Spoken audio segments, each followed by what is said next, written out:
not in 100 years. And I don't think it's working like you planned.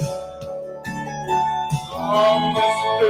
Lincoln, we could use a hand.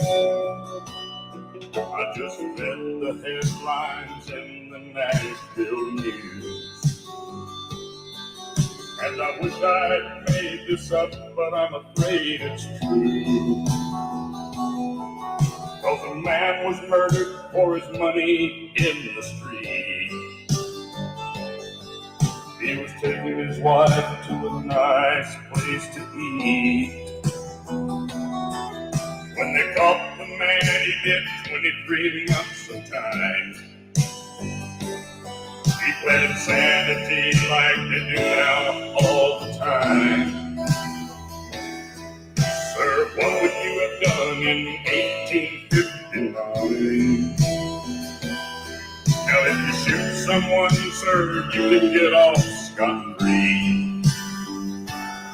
Oh, it's the latest thing, Mr. Lincoln, can you believe? Now they sue the manufacturers of the guns. Ain't the law changed a lot since 1861.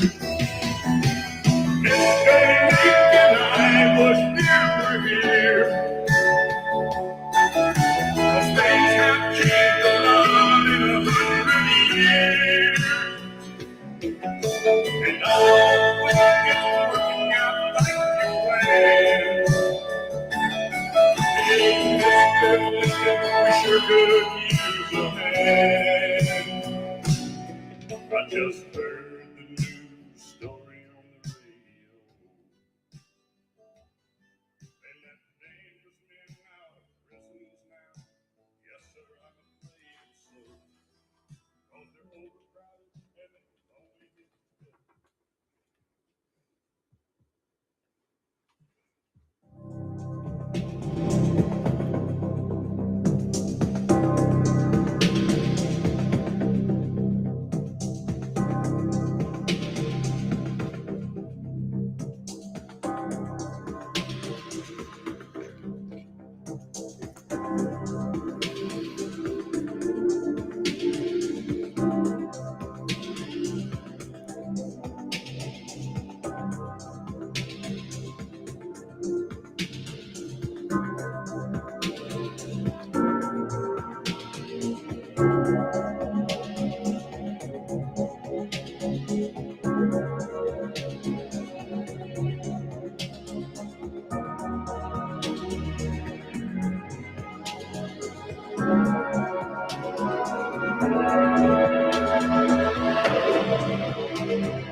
Welcome to Minutes with Merk, Emerging Culture, Politics, and Faith.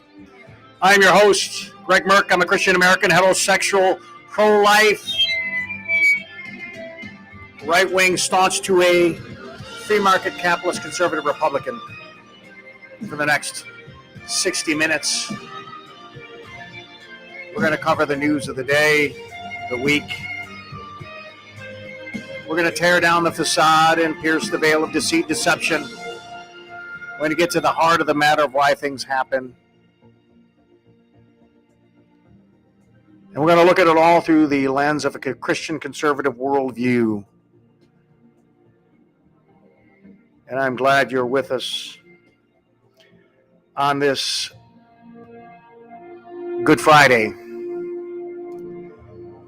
And it's certainly a day where we recognize the most profound event in human history, and that is the death of our Lord and Savior, who went to the cross so that we could have everlasting life. For God so loved the world that he gave his only begotten Son, that whosoever believeth in him should not perish but have everlasting life.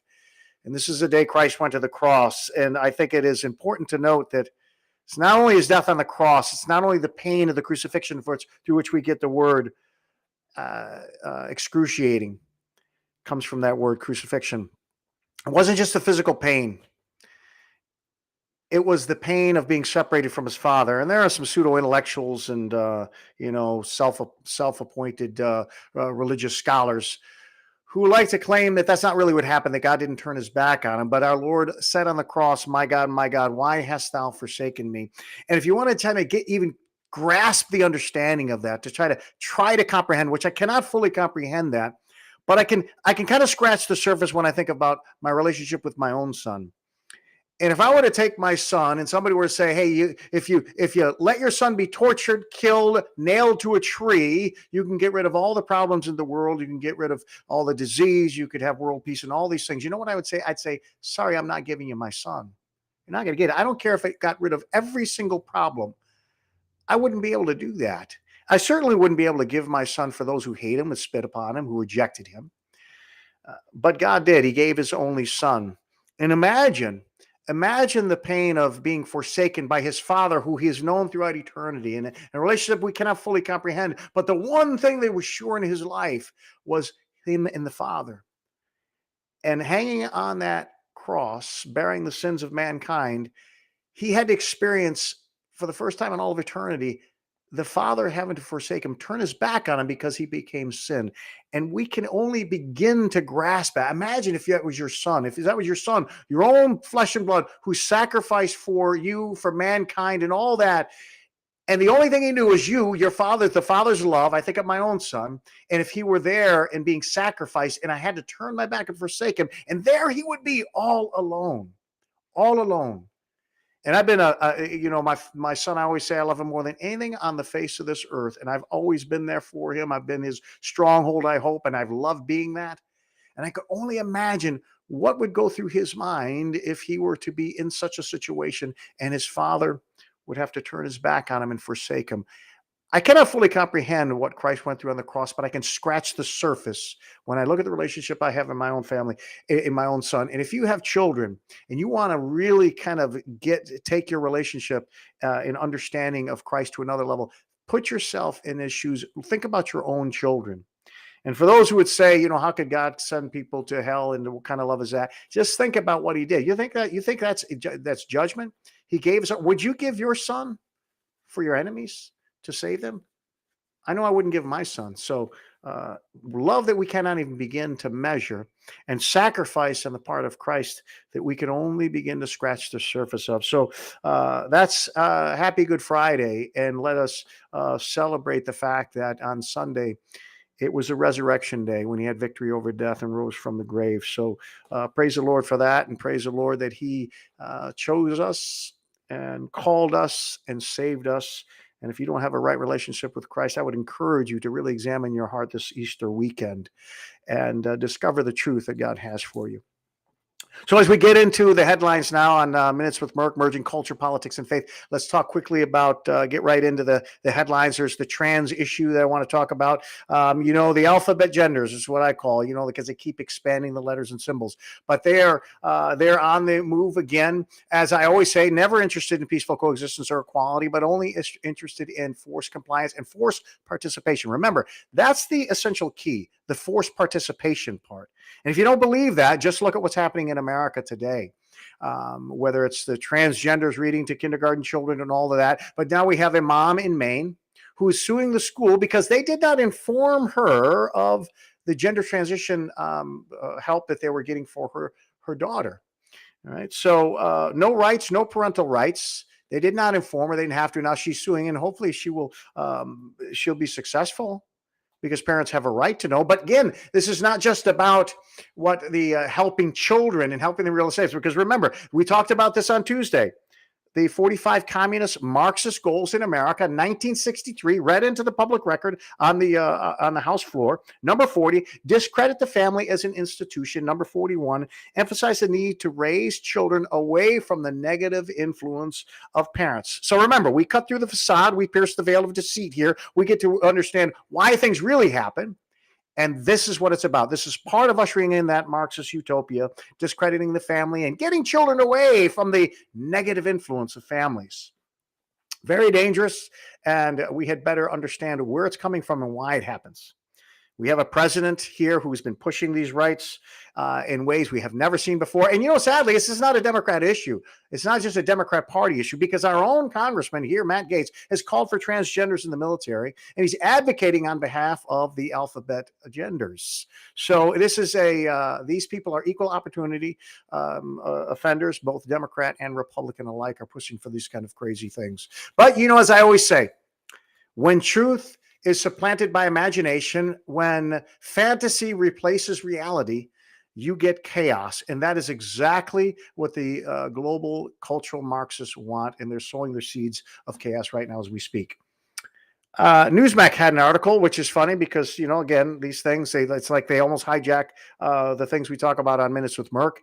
And I do send my articles out to all of the mainstream, so maybe they're actually reading it, all the conservative outlets like Newsmax and Human Events and so on. So maybe they're actually reading it, because Newsmax just had an article that talked about how mature workers are in demand. That was the title, Mature Workers in Demand. And numerous times I've talked about this. The Wall Street Journal also had an article yesterday. Bosses want hard workers, so they're hiring older people. And exactly what I said, I've said it weeks ago. Inflation is destroying the ability for retirees to live on their fixed income because it's eating up their wealth. They're having to re-enter the workforce. And who are you going to hire? Are you going to hire that teenager or that Gen Z or millennial who doesn't like to work in the first place, maybe has these various monstrosity piercings in their face or tattoos all over? They're addicted to their cell phone. When they don't like the job, they just quit and don't even bother giving 2 weeks notice. You're going to hire that person who can't even do basic math skills, has very little poor communication skills, or the baby boomer or the Gen Xers who really wants to work, who knows how to work hard because that's how they live their life, working hard, who doesn't own a smartphone, hardly, let alone, is addicted to one, has basic math skills and communication skills, are friendly. When they don't want to work anymore, they'll give you 2 weeks notice. Who are you going to hire? So, of course, bosses are looking around and they're going to hire the mature worker. And now we're seeing that they want these workers. They want older workers because they're more dependable. Very, very sad state of affairs in this in culture today in our society. There was an article by Peter Reagan, again, talking about what I have been talking for a very long time. The headline is China Accelerates Global De-Dollarization.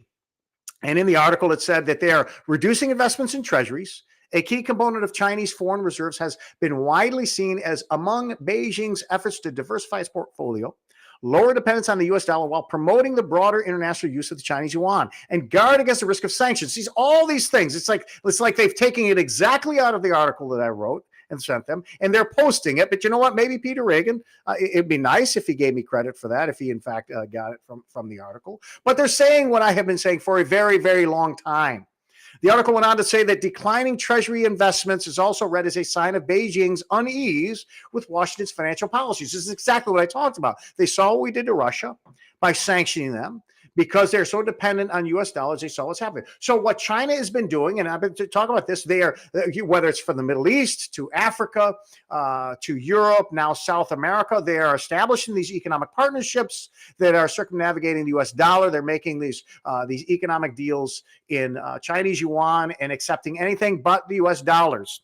It's also about U.S. Treasuries and getting rid of U.S. Treasuries. They used to have over $1 trillion in U.S. Treasuries. Now they're under $900 billion. It's like 850 some billion. They are net sellers of U.S. Treasuries, not net buyers. And why is that? Because, we pay those Treasuries back. When they come mature, we pay that face value. Here's your U.S. dollars. Well, if if we owe China a bunch of money and these Treasuries, remember it was Donald Trump who just said, hey, cancel their Treasuries. Just stop paying them their treasuries. Well, you can only imagine what they're doing. Well, you know what? China is setting themselves up so they don't have to worry about the United States, which, oh, by the way, it would be profoundly disastrous to tell any country through sanctions that we're not going to give you money in treasuries. Because what do you think every other country is? Well, we're seeing exactly what that did when we threatened these countries to do that. Because now China is saying, well, I'm not going to buy your treasuries.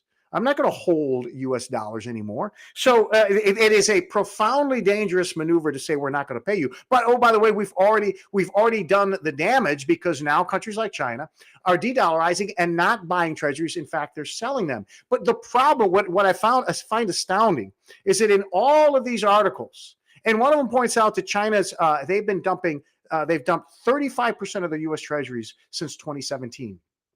But not a single mention of Taiwan in any of these articles. When they talk about de-dollarization with China and the economic partnerships that they're establishing all over the world, they do so completely separate and without any mention of Taiwan. And I have said for the longest time, and perhaps maybe pretty soon this message will get out, that those two issues are like conjoined twins, Siamese twins. They are so attached to each other. It's almost like they're one and the same, because the de-dollarization is absolutely part of the plan to invade Taiwan.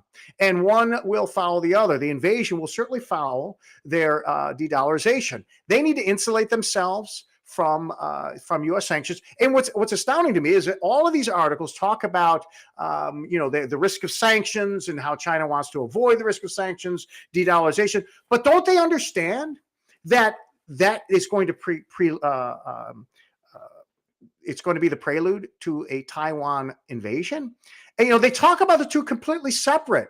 Over here, the Taiwan invasion and the instability region, we're beefing up bases in the Philippines. We're sending, equipment to Taiwan, and all these things we're doing over here. So it's like a complete separate topic, while over here, de-dollarization in China and establishing these economic partnerships around the world is another. They don't even see that, if you want to predict when the invasion of Taiwan is going to happen, you better closely watch the de-dollarization and the economic partnerships that they're establishing around the world, and watch how those continue to unfold. Because once they are immune or insulated in a significant way to U.S. sanctions, that's when you can just mark time.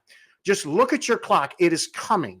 The time is near when they're going to invade Taiwan. It's not a political decision for them. It's not like, well, Joe Biden, he's weak. No, it has nothing to do with Joe Biden. Because frankly, whether it's Biden or Trump or DeSantis, I don't care who it is. China has global ambitions, and their ambitions, the obvious, is certainly set on Taiwan. They want to unify that one China policy with Hong Kong and Taiwan. And it has nothing to do with who the president is and whether or not they'll be afraid to do it or not afraid to do it, because it's all, what's like they say, follow the money. It's all about the money. And when they are not going to be encumbered or cannot be harmed by U.S. sanctions and the dollar, that's when they are going to have the green light for themselves. That's what they're doing. That's the objective. They're not looking to become, yes, they're looking to become an economic superpower. Okay, yes. But that's not what the only reason why they're doing that right now in such accelerated fashion.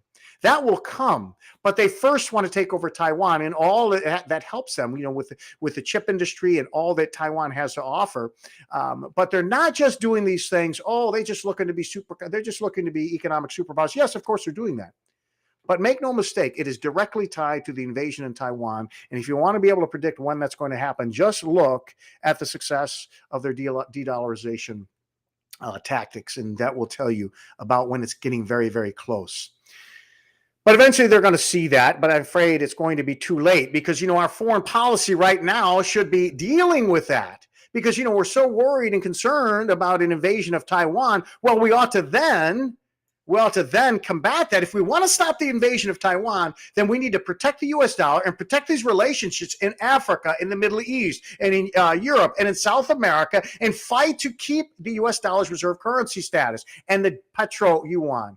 And we need to have these partnerships. We don't have these strategic partnerships anymore because the Biden administration is so egregiously incompetent and unknowing. They just do not understand the geopolitical environment, and they do not understand the fact that China is doing this so that they can not only invade Taiwan, but then have much greater ambitions beyond that. But they don't see that, so they don't see it coming.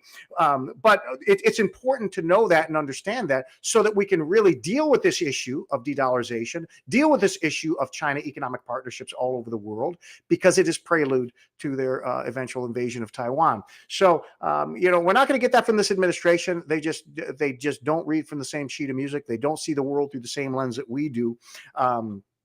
But unfortunately, I don't know if we can wait till 2024. I don't know if we're going to make it that long before things really begin to collapse. I'm more inclined to believe that we can't wait that long. That things will be in very, very dire straits by the time we get to 24.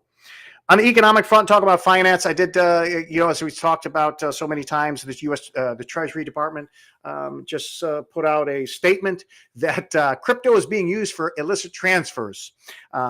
Big surprise there. All right, since its inception, years ago, that has been used for illicit transfers. We know that. But what it's signaling to you, again, piercing the facade and piercing the veil and tearing down the facade. This is the government prelude to control of your currency. There's no way that governments and central banks around the world, certainly not our own, are going to bend the knee to cryptocurrencies like Bitcoin or Ethereum or any of them. You see, their whole power and their strength resides in the fact that they can control the supply of currency. I don't say money because our currency is no longer money. Currency. They can control the supply of currency. They can manipulate the economies because they control our currency. And cryptocurrencies eliminate their ability, or at least restrain their ability to do that. So there's no way they're going to bend the knee and allow cryptocurrencies to have the kind of power and economic influence. So they're going to ban them eventually. Eventually, they're going to be banned, and they're going to bring in their own central bank digital currency. It's already in play right now. They're going to be releasing some payment through digital currencies. All very, very dangerous. Revelation 13:18. I encourage you to read it. This is a sign of the times. All part of the Marxist global movement, and we've talked about it many times. Electric vehicle front, a lot of news in there. Tesla's in the news. I read an article that they've released some workers, some employees of Tesla have released some sensitive videos that they obtained from customers' Tesla vehicles. These things they had cameras all over the place. One is a guy with no clothes walking out to his car, and some accidents, various things. But really, it's a violation of people's privacy. So now we have to think about our electric vehicles, if you have one, and being spied on through that. Right now, Tesla's looking at it and spying on you. Will it be the government next time? You never know. But this is all part of that 1984 world that we're going to live in, where the government's going to know everything that you do and control everything that you do. Some other Tesla headline news is that they are lowering their prices. They are losing market share. So if they're cutting prices, some $5,000 for the more expensive ones, or two more expensive, and the lower ones, I think they're cutting another. There have been multiple price cuts on the Teslas, and they are losing their market share. And remember, one of the things that I've said all along is that Elon Musk is not one of us. And when I say one of us, I mean a fiscal conservative, social conservative. He is not one of us. He is all about protecting himself. But make no mistake, this is a person who believes in the whole climate agenda, that we need to save the planet, that the combustion engine is destroying, and all that, which I call the single greatest threat to America's economy, which is the climate agenda. He is completely 100% on board with that. Now, he's taken in different directions, but people get deceived. Again, they look at the facade. They're deceived by the veil. He says things like, when he came out against the government funding of charging stations, he says the government shouldn't be doing that. It's not the role of government. He's absolutely right. But there was a reason why he was saying that, because he already has his charging stations all over the country. He already has his infrastructure. He doesn't want the government coming in and providing infrastructure, because what's that going to do? That's going to encourage all these other manufacturers to build more electric vehicles. They're going to make them more popular. They're going to be able to charge them anywhere they want, more charging stations. While he already had his share, he's already dominating the market. He doesn't want more EVs on the market. Don't kid yourself. And so people think, well, he's just a great, he's a kind of a fiscal hawk there. He's a free market capitalist conservative. Government shouldn't be paying for that infrastructure. No, that's not it at all. He was wanting to protect his market share, and his market share is falling. So again, you have to always kind of look past the headlines and really try to figure out why people are really doing things. It'll give you a broader understanding, because Ronald Reagan said trust but verify. I say trust after verify. So I'm a little bit different. I will not trust until I've already verified. And the two don't go together. Well, I'm trusting you, but I'm verifying you. No. You get no trust until after I've verified. Trust after verify. We had the jobless claims came in on Thursday, 228,000, was a little bit higher than expected. I can tell you more job cuts are going to come on the horizon, and numerous companies are already announcing more layoffs. We did get the job numbers today of how many jobs we added. We apparently added 236,000. Again, that's the headline. They expected like 239,000. So it's right there with the expectation. Unemployment fell to 3.8%. That's the U3. We've talked about that many times. All of it, the headlines calling it an expanding labor market, but again, they fail to recognize that second and third jobs are at all-time highs. Average hours that we're working a week are down. We're just not working as much at each job, and you just kind of look around. Supposedly now we've added if you look at the numbers, we have supposedly added all the jobs back that were lost from COVID. And that's just purely in numbers. And that's in their establishment survey numbers. You just look at how many jobs of 15, 17 million jobs that we lost from COVID to now how many jobs. You just add up all these jobs as we came, as we've in the house, the establishment survey that came back. And remember, we've talked about that before. The numbers are bogus, but they're calling it, we've brought all the jobs back that we lost in COVID.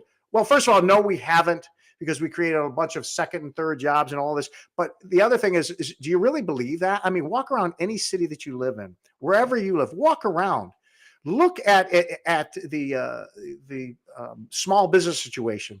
Look at the closures. Do you really think we've got all the jobs back that we are now pre-COVID? I don't think anybody believes that. Now, just in the way they count their numbers, yeah, perhaps you can fudge those numbers. But all it is just a number. It's not the reality, because we see things very, very different. I mean, now you got robots that are placing servers in restaurants. I mean, it's costs, you working at a pizza place now, in upstate New York, $18 an hour to work in a pizza place. We have these jobs that you basically mindless jobs that you can make $18, $20, $25 an hour to do. This is just crazy. Credit card debt, household debt, it's all skyrocketing. Now credit card debt is at $1.2 trillion. Just back in January, I talked about it being under a trillion. It was like 970 or so billion dollars, just $1.2 trillion. And the average interest rate is now even higher. All right? And the problem is wages are only up 4.2% year over year. The estimate was that wages were supposed to be up 4.3. It's 4.2, which may not seem a lot, but when it's trending down, because you look at last month, the year over year last month was 4.6%. So it's trending down. So wages are not keeping pace with inflation. And it's not a very, very good situation, because you're talking about people running out of money. That's why they're having to use their credit cards. And on those credit cards, they're having to pay higher interest rates, and at the same time that the amount of money that they're making in their wages is not keeping up with the inflation. This is all very, very terrible. It doesn't bode for a quote soft landing. Whoever made up that ridiculous term, soft landing, a recession, a soft landing. Recessions are bad; they're always bad. But this is going to be much worse than the recession, and I'm very convinced of that, because I just look around and I look at the totality of the economy and our spending, and I look at the future spending and how we are not going to curtail it one bit. And it's a doom and gloom scenario for me. I hope that I'm wrong. I want to be wrong. I mean, I have a 15-year-old boy, and I just think I want to be so wrong about the future. But sadly, unfortunately, I just don't believe that I'm going to be wrong. Tim Cook, Apple CEO, he's in the news. He says that kids need to limit screen time. Like, these people crack me up. They're like so late to the dinner. It's insulting is what it is. Right? This is the guy who invented the screens, or is part of it. Him and Steve Jobs and Tim Cook. I mean, these are the people that put this whole thing together. They created this world. It's like when I listen to Joe Manchin, a lifelong Democrat, talk about we need to cut the spending. This government spending is getting ahead. Okay, you've been doing this how many years and supporting every single increase in spending, and now you're going to tell us, you're going to bestow the virtues of exercising fiscal responsibility. It's all laughable on its face, and Tim Cook is laughable. He's a huge part of this whole digital creation and the crisis, and now he's sounding the alarm. Like 2 weeks ago, we saw that letter that was signed by some 1,000 CEOs and tech giants. It was warning about the perils of artificial intelligence. And, people like Elon Musk. I mean, these people have authored artificial intelligence. And now they're telling us about the dangers. That's like Hugh Hefner and Larry Flint trying to tell us about how online pornography, it's just getting out of hand, it's getting dangerous. Okay, you are the authors of pornography with your porn magazines and the filth that you peddled for decades. And now you're going to tell us, well, it's just this pornography thing is getting out of hand. So these people are no different, these tech giants. Now make no mistake, I agree with them, right? They're right that this whole artificial intelligence thing and the amount of the screen times and the amount of time the kids are spending, it's all very, very dangerous. But these are hardly the people that should be talking us, because what bothers me is that they not only created these monsters, but they were part of the whole movement that would try to shut down people like me that were warning against the potential crisis that loomed over the horizon. It reminds me of the Federal Reserve. How Jerome Powell now is telling us about inflation. Yeah, I got to fight the fight. I got to keep raising rates, and he's collapsing the economy because he creates the inflation for 12 years with easy money, with fake artificial low interest rates. He creates this massive inflationary environment, and now he says, "I'm sorry, I got to be tough now. I got to be tough on inflation." It's sickening, right? I mean, I don't know. Maybe I'm the only person that's incredulous when it comes to this stuff. I have to say, what the hell is the world that we're living in? It's like a terrible movie, and we're forced to watch this movie from beginning to end. You got people, you got CEOs, industries, governments. They've all created these problems, and the whole time we've been warning them and sounding the alarms, talking about the dangers that loom ahead, predicting the terrible consequences that we will suffer. While these very same people, CEOs, governments, and industries, have pushed against us, canceled us, told us we're wrong, prosecuted us, whether it's in the literal courts or prosecute us in the court of public opinion and shut us down to cancel us. But when it all becomes so totally obvious, when you can no longer ignore it, like Jerome Powell, when inflation finally got to 9%, then they come out and tell us, well, I think we got a problem here. I think we got a problem. You know what? The problem is you. The problem is you and the people that have been sucking us in. And the people, the citizens, and the people that love their freedom had better understand that this is an agenda. And, again, go back to reading the 45 Marxist goals, the communist goals. This is an agenda.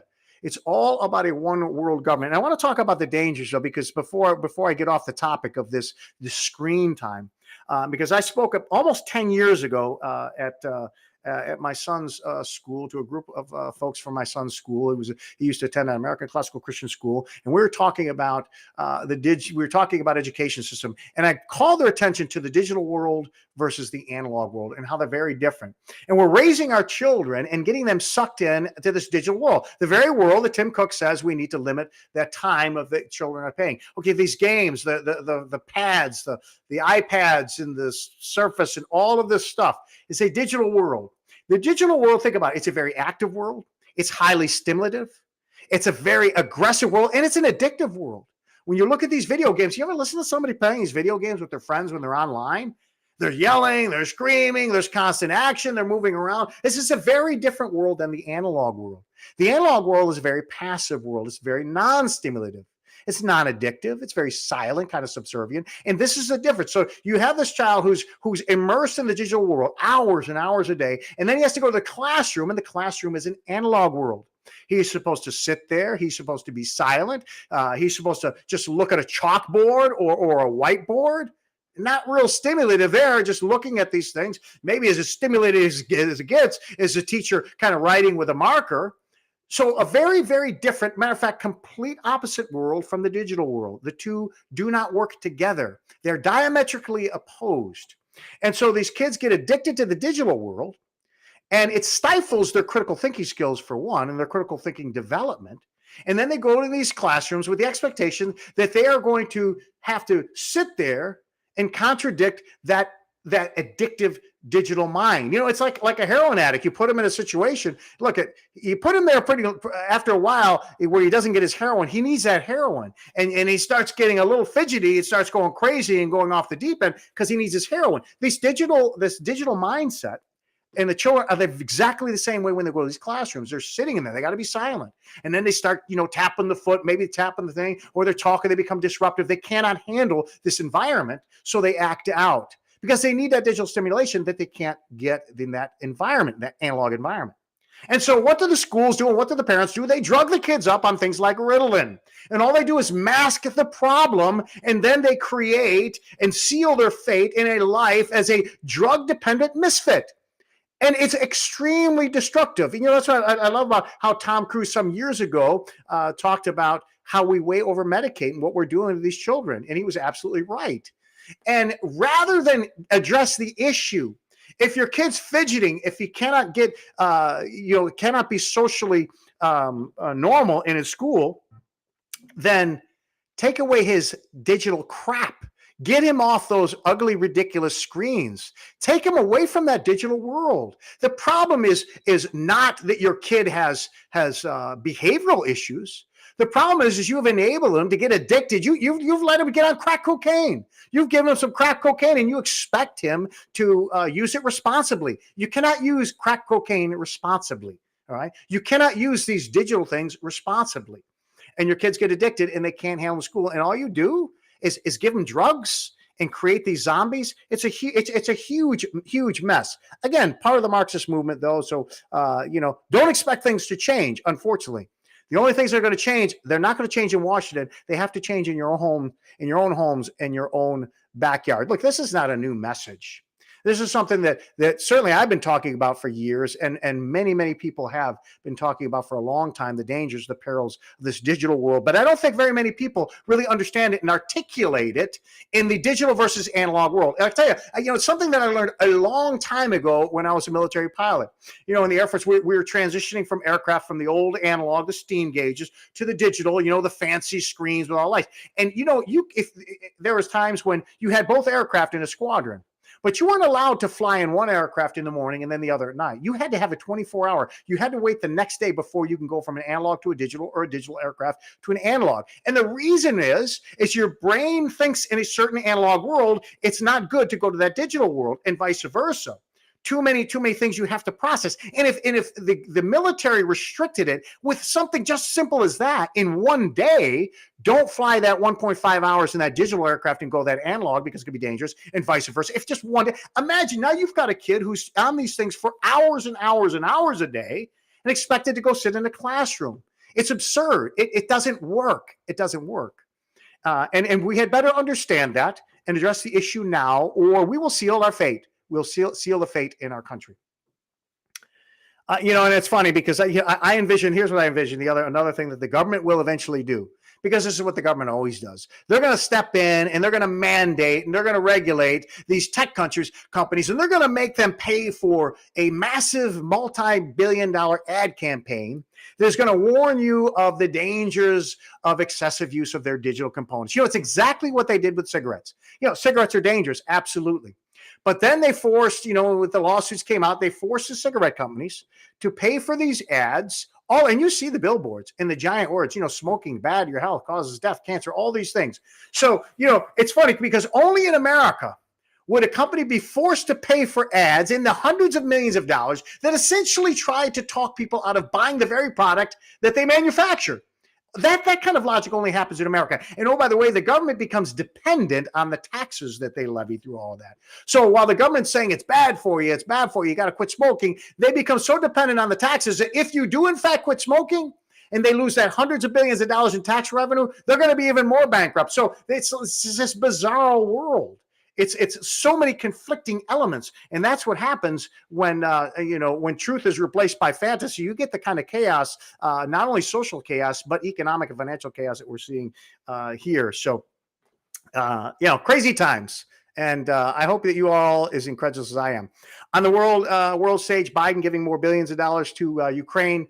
Zelensky continues to push for aircraft, and what bothers me about that?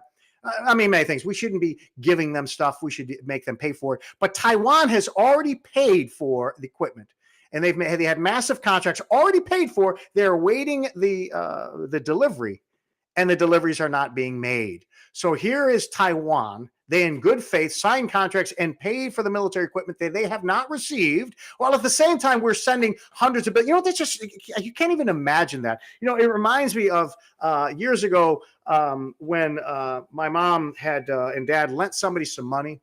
It was a good amount of money, not a ton of money, lent some money, and they didn't pay it back.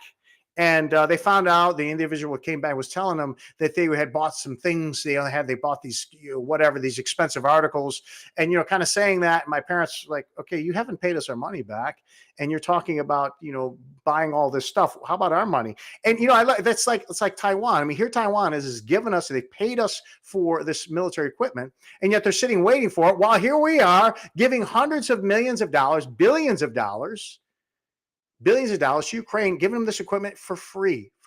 It's very, very wrong, and I oppose it 100%. Well, today we're going to get into the dollar demises. This is what I wanted to really focus on in this show. It was the demise of the dollar as the world's reserve currency as the U.S. dollar, and how dangerous that is. And it's funny, again, something I've been talking about for a very long time, for a number of years. And I have been just really focusing on the dollar demise for the last few months, especially as it relates to China. But as the dollar, as I've said for numerous times, that as a general movement, in a world global movement, the dollar is losing its hegemony, it's losing its reserve currency status. And what that means, what does it mean? And I'm not sure that the average American really understands what that means. So I'm going to talk about that a little bit. And again, even though I spoke about this, it's finally going mainstream. Recently, I think yesterday or today, Donald Trump talked about it. He said our currency is crashing and will soon no longer be the world standard. Okay, I've said that a long time. As a matter of fact, I said it under the Trump administration, when he was signing $600 checks for people to stay at home plus their unemployment, when he was throwing money out of helicopters to pay for businesses that were shut down. Yes, Biden did it, but Donald Trump did too. And I was talking about the destruction of our U.S. currency way back then. But good for Donald Trump. He's seeing it now. Better late than never, I suppose. And he says, it's no longer going to be the world standard, which will be our greatest defeat, frankly, in 200 years. And he may be right about that. Maybe right. There will be no defeat like that will take us. There will be no defeat like that. It will take us away from being even a great power. And again, all things. Hello, welcome to the obvious. It's like those commercials, Captain Obvious. Yeah, welcome to my world that I've been warning about under all administrations, Republican and Democrat alike, because we send these misfits to Washington. Too many lawyers, not enough leaders. They understand nothing about economics and financial markets.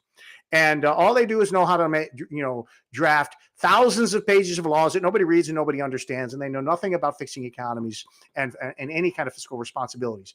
But thank you, Donald Trump, for telling us now what I've been saying for a very long time. Even Elon Musk chimed in. He blames Biden's response to the Russia-Ukraine conflict as well as the Fed's fiscal policy to the decline in the U.S. dollar. He says U.S. policy has been too heavy-handed, making countries want to ditch the dollar, combined with excess government spending, which forces other countries to absorb a significant part of our inflation. Yeah, hey, where you been, Elon Musk? Where you been? Okay, you've had Twitter for a long time now. You have been in the public eye. You were the richest man in the world for a while, not anymore.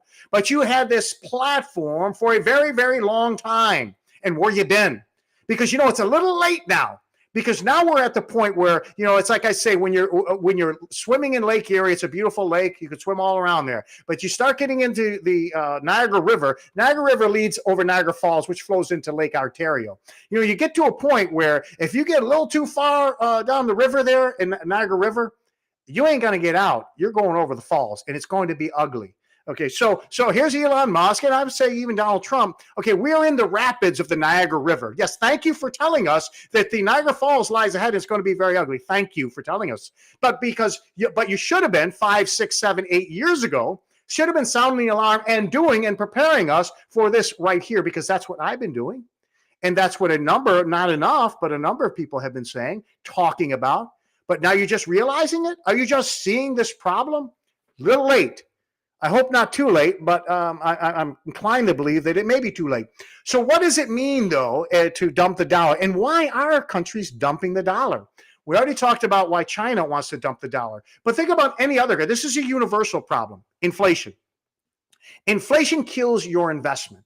If you're a country, and I don't care China or whomever, if you buy a U.S. Treasury, you are getting a promise to get paid back that face value at some point in the future, 5 years, 10 years, 30 years, whatever that Treasury is.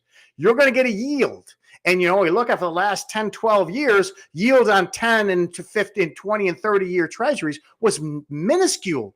2%, maybe a 1.5% on a 30-year treasury. So that means every year you're going to get your little bit of percentage added, and then 30 years you're going to get the face value. But what it does is you take that face value up the beginning. So if you buy a $1,000 treasury, in 30 years will give you $1,000. You obviously don't pay 800, 700. You pay whatever when you back that off the future value, present value. So the bottom line is you're going to pay so much for it. Let's say you pay 500 for it, and then in so many years you're going to get that $1,000 face value, and that will how much you get determines your investment. But the bottom line is you buy these things that we're going to pay up 1.5% a year.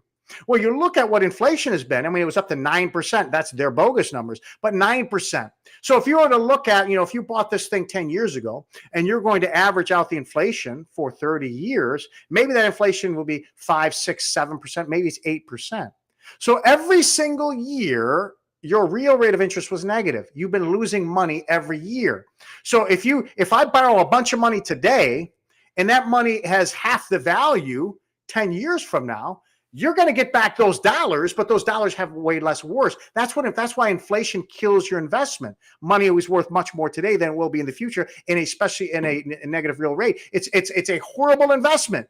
Why would you invest in US dollars when the rate of return you're going to get, the interest rate, is going to get so sucked up in the inflation that those dollars will be next to worthless when you get that return, when the U.S. government pays you back that face value. So inflation kills this, and people are starting to catch on to that.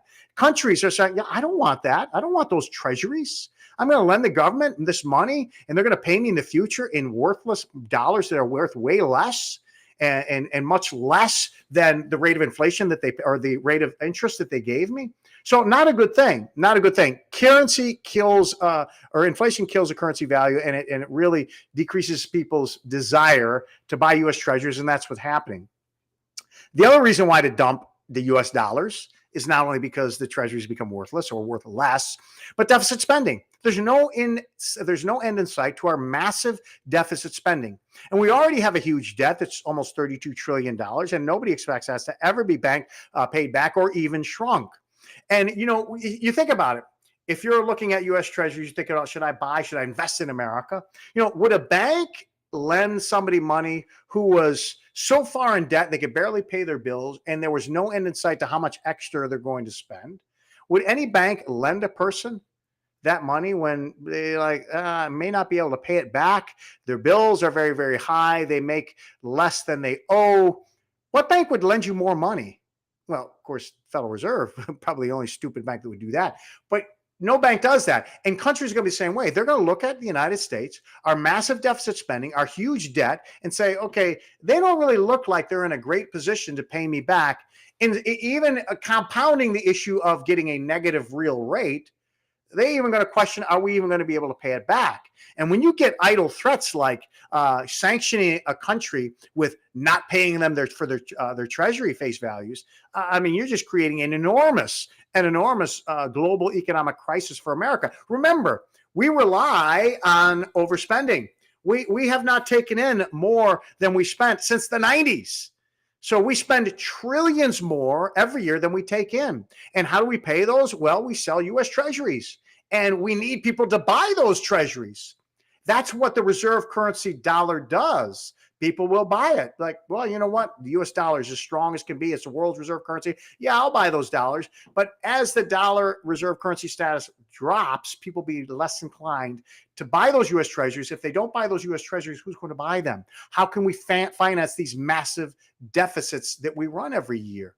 Well, of course, the Federal Reserve will have to sweep in, buy those treasuries. That's called quantitative easing. That's what they've been doing since 2008. And that's created the massive inflation crisis that we're in. Just think about Zimbabwe, $1 trillion bills. Just think about any banana republic where the currency is almost worthless. So what's the result? What is the result when all of this happens? Well, we just mentioned it, massive inflation. Because if we can't sell those U.S. Treasury, the Federal Reserve is going to have to buy them. It's quantitative easing, and that is money printing. That is a definition of inflation. It's an increase in the supply of money and credit into the system without a corresponding increase in goods and services. So massive inflation will be the result. Also, interest rates will rise to devastating levels because remember, to curb inflation, which is not going to work, of course, we're seeing that right now, the Federal Reserve is going to have to raise interest rates. And that is going to cause interest rates rising, which is going to hurt. Or interest rates will rise because people are going to be so reluctant to buy our bonds, the prices will drop. And as we talked about many times on this, lower bond prices equal higher yield. The interest rates go up. So as the price of the bond goes down, the interest goes up. What it will do is push yields to higher and higher rates that will be unsustainable. And remember, bank rates, lending rates are tied to treasury yields and the loans that banks give. So there will be a massive tightening of credit. And because there's going to be the monetary contraction, but also people aren't going to be able to afford by securing these loans at such high interest. It will also impact adversely the bond sales because corporations live on selling bonds and they roll these bonds over every year, much like the federal government does to finance their operations. But the amount of interest that they're going to have to lend on these bonds is going to cripple these countries. They're not going to be able to afford selling these bonds at such high yields. So that's going to be a problem. Borrowing costs increase. That will lead to a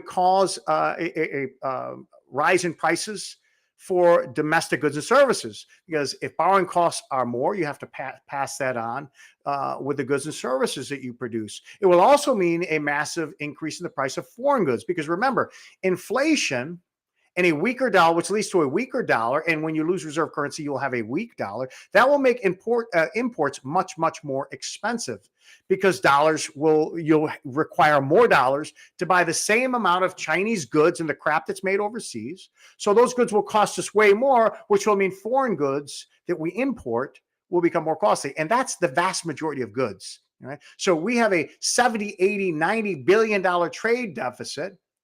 So we import that much more money than we export. So the reality is when you go to the store, the vast majority of those goods come from outside the country.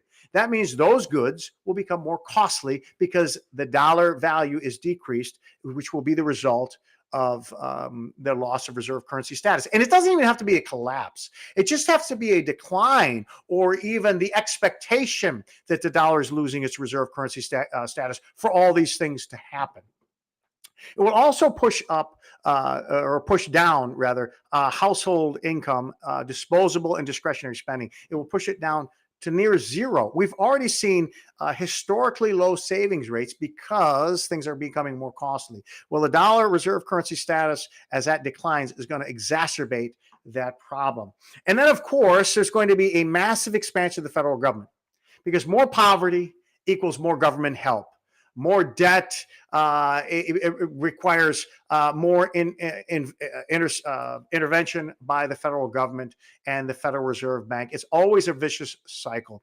But I'll tell you, we are not the same America that we were in the 1930s. You know, these were rough and tough people. And, you know, the last great generation, we talk about the 1930s. You know, these people just kind of weathered that storm of the Depression. We are not the same people. We are not. I mean, just look at the Gen Zs. Just look at the millennials. I mean, these are not tough people. I'm sorry. These are not tough people.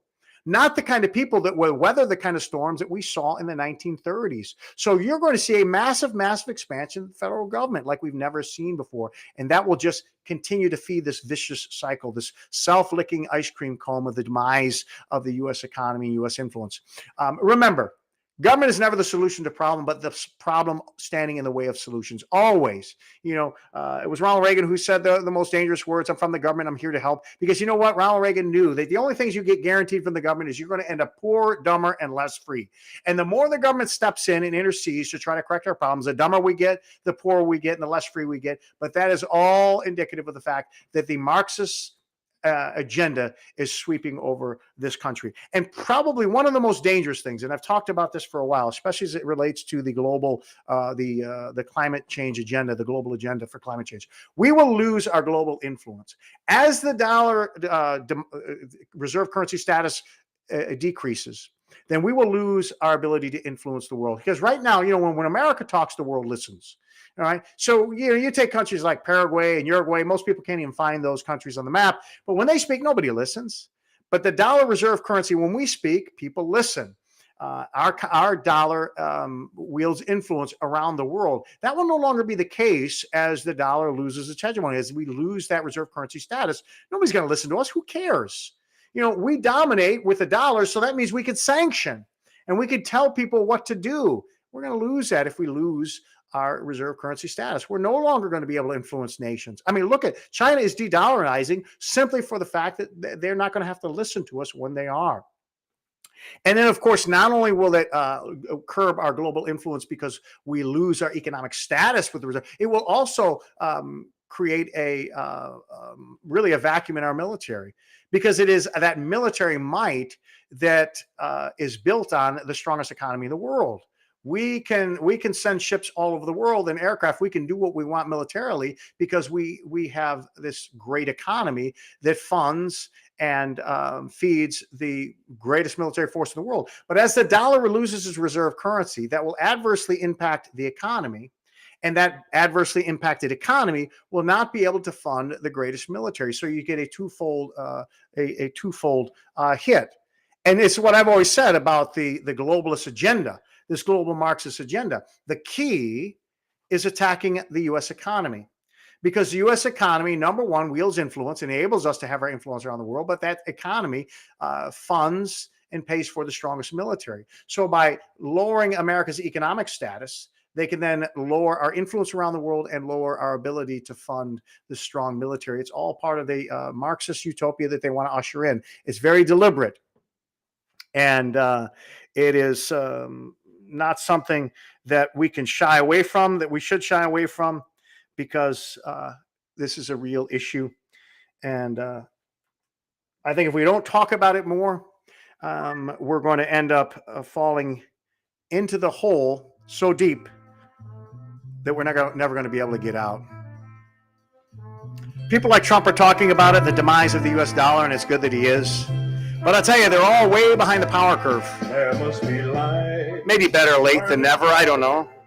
There's that old saying, ignorance is bliss. And I'm not hopeful that the misfits in Washington will do anything to stop the demise of the U.S. dollar. That's Republican, Democrat alike. Sometimes ignorance really is bliss. I don't know. If we know we're going to our death, would we rather go there stressing about all the problems? Or would we rather go there with a smile on our face with no idea what's about to hit us? I'm not quite sure which one's better. But I'm not yet inclined to believe that there's nothing we could do about it. We still have time. But my optimism or my pessimism does not come on its own. It comes from the reality. And in that reality, I am pessimistic. But pessimism does not mean we have to be hopeless. It just means we got to buckle down. But here's the thing. If America goes into the abyss, I always say, let it be despite what we did, not because of what we did not. If we're going to go down a path, and we're going to go down a path, if that path leads us to destruction, don't let it be because we did not do our part. Let it be in spite of the fact that we tried. And then we could sleep good at night. I'm Greg Merk. You've been listening to Minutes with Merk, merging culture, politics, and faith. Thanks for being here. We'll be back next Wednesday. Let's trouble with pain, but as long as a man has the strength to dream, he can redeem his soul and life.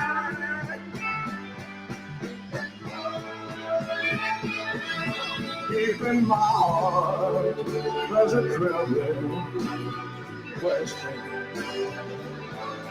Still, I am sure that the answer's gonna come. So out there in the dark, there's a flickering candle. While I can think, while I can talk, while I can stand, while I can walk, while I can dream, I'll be like my dream come true.